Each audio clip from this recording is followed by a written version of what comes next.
Good day to all of you. My name is Carl from the Trade Tank community, and today I will be doing the weekly forecast for you guys. In this week's forecast, we will be going over Bitcoin, ETH, Mana, XRP, Link, and for once, the Nasdaq 100. So sit back and relax and enjoy the show. Okay, so first up, let's have a look at Bitcoin. Let's see what Bitcoin has actually been doing.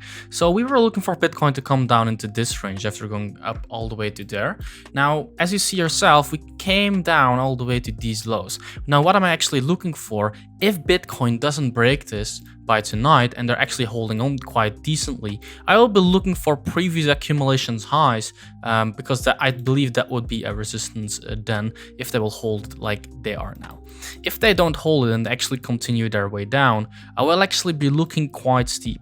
What do I mean with that? I actually mean that I do have ranges like this one, previous high of the other accumulation, not the high, but the second high before the high, where I actually want to look for longs as well, but these won't be limit orders. The main reason why these won't be limit orders is because we are in quite a big bearish trend if we come back down all the way here, and there is a lot of liquidity down here. Most of the time, what you will see is the top side will be ignored if we are in a very bearish move, and then we will more often than not come all the way back down to the bottom side. A great example of that is right here, where a lot of people are actually buying the top side, and we wicked all the way down to the bottom side of it. So for that reasons, my limit are more at the bottom side. Of course, if we really get a disaster, what I think for this week, let's say that we do ended up here, what will probably happen is us coming back all the way up here, and then we have to hold a higher low. If you don't hold a higher low right here, you have your continuation down. Now, just for the sake of it, I'm also looking for longs. I have some spot orders all the way at 20, 23s, 24s-ish, and even some all the way at 20 and below. I don't know if there will be a lick slide, but just in case if there will be a lick slide. So these are the areas I'm looking for. Now, how am I looking at the lower time frame price action if that will actually play out on the let's say that they hold this, right? How will that look then on the lower time frames, in my opinion? So what you then want to see is Bitcoin accumulate a little bit below here, hold it, pump it all the way up there, touch the failure. After touching the previous failure of this whole move, you do want to hold this range again. You don't really want to come back down all the way too deep. If you hold this mid-range, then we can finally try and go and achieve 44.5s. Depending at what will happen at this 44.5 level, if we hold it, we might want to look for another higher low. If we don't hold it, what you're kind of looking for is just a dump into the new low of 37.38, guys. So the 44k level, if we hold this, will be very important, but of course we first want to touch this failure and hold that one as well. If that doesn't happen, I'm actually looking for very bearish moves on the Bitcoin. Now later on in the session, well, not this session, but in this video, we will be going over the NQ as well, because the correlation between the NQ and Bitcoin has been quite high, and thus it might help us as well with predicting the future of Bitcoin. So this is kind of what I'm looking out for. The bullish case scenario, the bearish case scenario is kind of just rejecting this, maybe holding this, then rejecting the level we want to bounce off, and then coming back down as well. Then for the bullish case, you want to hold this then, and then continue your way to the upside. So that's it for Bitcoin. Let's head over to the next coin. Okay, so let's take a look at ETH. What has ETH been doing? So ETH is actually looking a little bit better than Bitcoin. The main reason why ETH is actually looking better than Bitcoin is, in terms of Bitcoin, ETH's higher up. Bitcoin right now is trading all the way at 2,760. They're trading below the origin swing. Now, because they're trading below the origin swing, it's not that good. ETH's actually still holding the higher range of this one, which might actually result into a nicer pump if they can sustain the high. Let's say that they do lose the move to, let's say that they do create a new move to the low right here. That would be quite nice, because if they create a new move to the low, this can be easily reachieved into a higher low play, and then you're looking for these highs right here where we wick down once. Now you're kind of looking for that as a resistance, so if we do get there, you're kind of looking for you're just looking for PTs over there, and maybe some short hedges as well. Now let's look at ETH in the lower time frame. I'm going to mark this level right here as well, just in case. So if we don't hold this, you're looking for ETH to come down all the way to 28.30s. If they do hold this, what you're looking for in the lower time frames, of course, is just what I drew here, right? You're looking for an achievement of the move to the low into the higher low play. If we do start failing here, how will that look then? Let's say that we do come back down a little bit more. we would probably reject the area that we're holding now, and then you're looking for the same play that Bitcoin's doing right now, a sweep of the origin swing. Then they might want to save it. If they can't save it, you're looking for this move all the way to the upside. Now, it could as well be, of course, right, that they do come back down all the way to this structure right here. Now, I'm not really hunching towards it yet, but of course, if Bitcoin does it, then you're looking for ETH to do the same thing. Same rules for me applies on ETH. I will be looking for lower time from execution plays at 2340, and from 2100-ish, I'm looking for some spot buys all the way to, I even have spot orders at 1400-ish. So whenever we're going lower and lower and lower, I am very interested in looking for longs, but I'm not really that eager to take any spot longs below 2100-ish. And that's, of course, if we really get this very brute force to the downside. So that's it for ETH. Those are my two bullish case scenarios. The bearish case scenario will be this one, but then expanding to the downside. So not holding this, but then just coming back down all the way there. So that's it for ETH. Let's head over to the next one. So up next we have Mana USDT. So for Mana, when we were here, we were kind of looking for this resistance at 401. Looks like they went there and then never returned. We were looking for our next buy zone all the way up here. We are now in that buy zone, so I am quite interested in looking for longs on Mana if they actually... Oh, I don't really want to remove the zones itself. I'm actually quite interested in Mana if they just don't, fall through this the whole time. Now, what I will do as well is I will be looking for lower time frames trades on this one. What do I mean with lower time frame on Mana for me? For me, lower time frames on Mana is like the 1 hour. There's this very easy trade right now that might possibly happen, is where they actually lose a level, then go back up, and then we achieve to test it. That's called a sweep. If you don't know what a sweep is, feel free to comment to Trader 10 once we're streaming, and we will explain that to you gladly. Now, of course, if they don't hold it right here on the lower time frames, what will I be looking for then is I will actually be looking for a sweep of 2.52. If they sweep that area, I will be looking for some longs all the way in that down lower zone right here on the lower time frames, of course. Now, how do I want this to proceed if I want Mana to actually start doing some nice things? Is you want them to start slowly accumulate here a little bit. So slowly accumulate, make a higher low on the lower time frames, then move up, achieve the move that brought us to the low.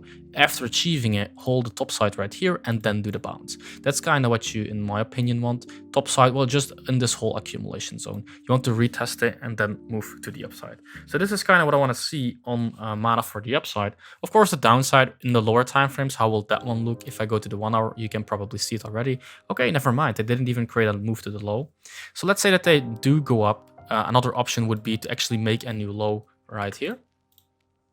So make a new low, then try to achieve it as well. Or if they make a new low and it's actually a candle low, reject the level we're trying to achieve right now into the sweep, into the move to the low. There we go, and then re-achieve it. That would be another option for me as well. So we'll be looking out for these plays on Mana. So let's head over to the next pair right now. Up next, we have XRP USDT. Looking at XRP, they kind of did the move all the way to the previous failure, tried to achieve it, failed to achieve it, came back down, tried to hold the level we were looking for, and then afterwards they actually did our bearish case scenario, where they actually went all the way to here, and then just dumped it. They kind of ignored this whole section, and in my opinion, XRP really isn't looking that great. The only thing I do immediately see is that they're kind of trying to do the same entry as they did on Mana, right? Where they make this new low, and now you are looking for it to actually achieve the move that brought us to the low. If you can achieve that, you're looking for this the higher low play right here into the continuation, into the new highs.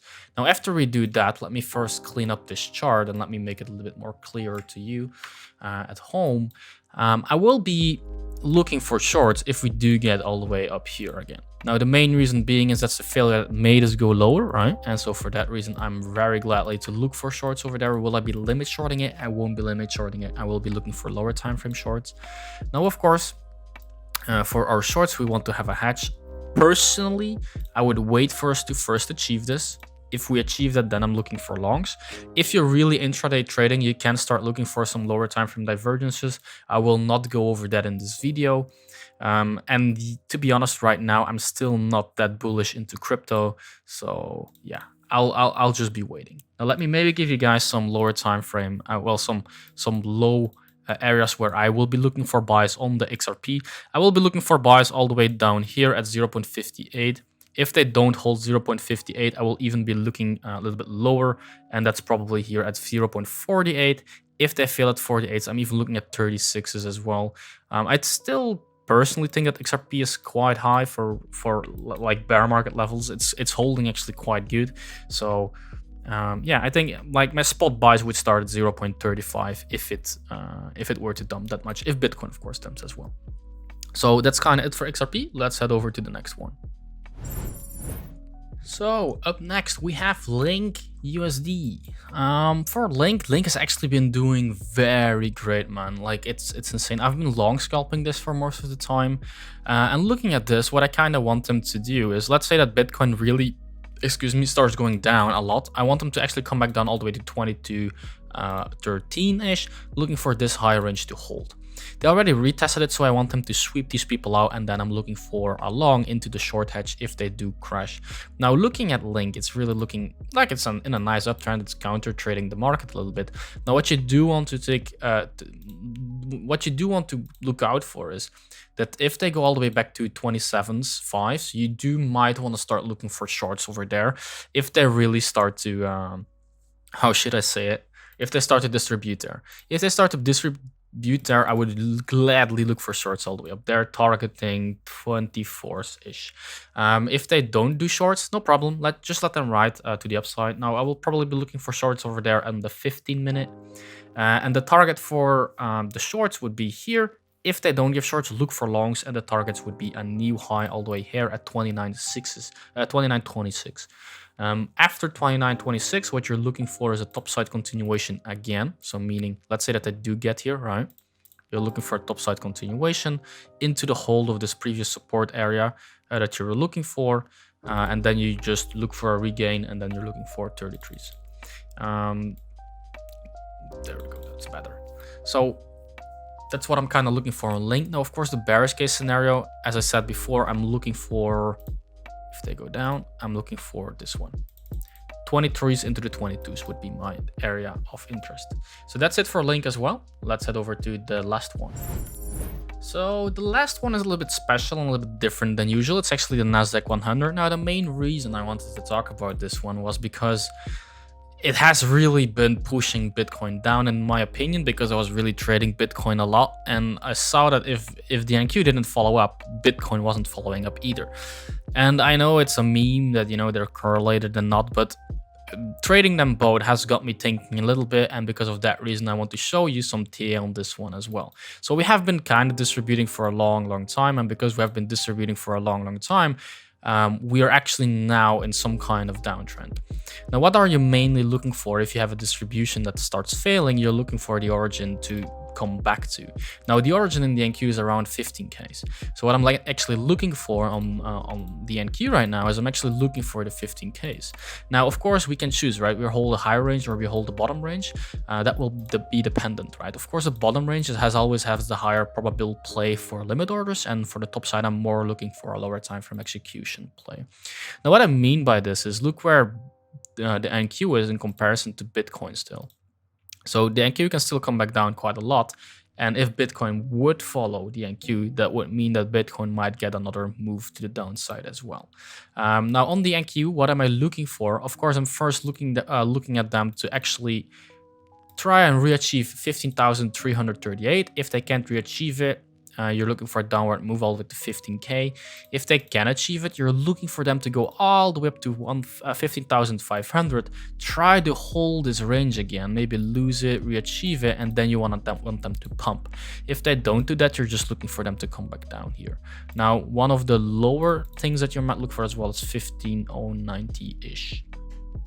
So the main thing is sometimes you might want to look for the NQ. If you don't trade the NQ, then just don't look at it. Just look at Bitcoin.